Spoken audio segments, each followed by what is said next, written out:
Good morning. My name is Sara Bentley, and I'm excited to be with you today.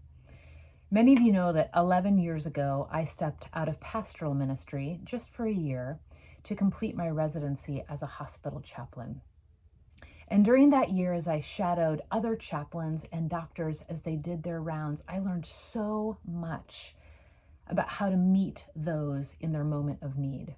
Specifically, I learned about the right questions to ask somebody when they're in a tough situation. In fact, I remember standing in a room one day with a patient who was maybe a man in his late 20s and a doctor, when the doctor looked at that man straight in his eyes and he said, "I have to ask you a question. Do you actually want to get well?" And at first I thought, wow, that's a bold question. But then I realized that this patient was in the hospital because of an overdose on drugs, a relapse that had endangered his life. And that how he answered that question, do you really want to get well, was going to make the difference for him, literally between life and death moving forward. I think that's the same question many of us need to ask in our lives today. Do we really want to get well? I think far too many of us have made friends with our weakness, with our helplessness. We've learned that our troubles maybe get us the attention of other people. Or perhaps we have learned that our problems are a convenient escape from needing to take responsibility from our lives. Or maybe you're simply not ready to admit that you can't fix yourself on your own. But if you are somebody who's ready to answer yes to that question, do you want to get well? Then there's a story in John 5 we need to pay close attention to. In the Gospel of John, chapter 5, Jesus records healing a sick man at the pool of Bethesda. In fact, in this story, Jesus comes upon a man who has been lying by that pool for 38 years.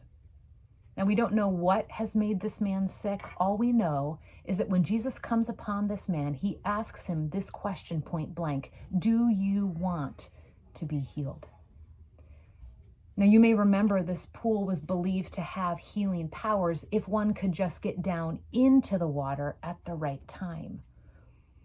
But apparently, over the span of 38 years that this man has been laying there, he has lost all hope of getting in, because this man responds to Jesus by saying, "I have no one to put me into the pool when the water bubbles up. Somebody else always gets there ahead of me." In other words, this man's answer communicates a desire to be healed, but a lack of ability to make it happen on his own strength. He's resigned himself to staying stuck in his present situation. Maybe you can relate. Maybe you want to get better, but you've tried to fix yourself before and it hasn't worked. You've tried to stop drinking and keep relapsing time and time again. You've resigned to fix your marriage, but all your efforts have fallen flat. You have wanted to stop gossiping about others, but you just can't seem to control what comes out of your mouth. Well, this is where the story in John 5 gets so good, as Jesus gives a clear 3-step directive to this man. He says, stand up, pick up your mat, and walk. Stand up, pick up your mat, and walk. And these 3 things require a combination of belief and action. First, stand up. Here Jesus calls the man to believe that he can do in this moment what he has not been able to do for 38 years, to recognize that Jesus is enough to help him do what seems impossible. Where do you need to believe that Jesus is enough for you? Second, pick up your mat. This may seem like an odd request, but I agree with a pastor I once heard preach on this passage when he said, in asking the man to pick up his mat, he is making no provision for relapse. Jesus is saying, get rid of that old safety net. You're not going to need it anymore. Pick up your mat and let's move forward. Third, he says, walk. Here, Jesus calls the man to take action, to respond to his direction. In other words, this man can no longer wait for somebody else to move him into the water. He needs to get up and walk, believing that Jesus will give him the power he needs to move forward.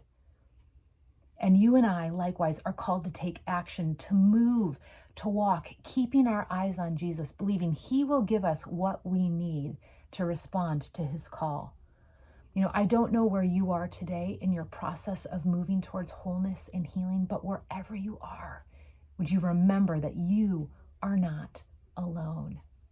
Jesus is with you. He is your ever-present help in time of trouble. He is your refuge and your strength. And if you are somebody who is saying, yes, I want to get well, then I pray that the Holy Spirit would empower you today to believe and to act on these 3 words of instruction in John chapter 5, to stand up, to pick up your mat, and to walk.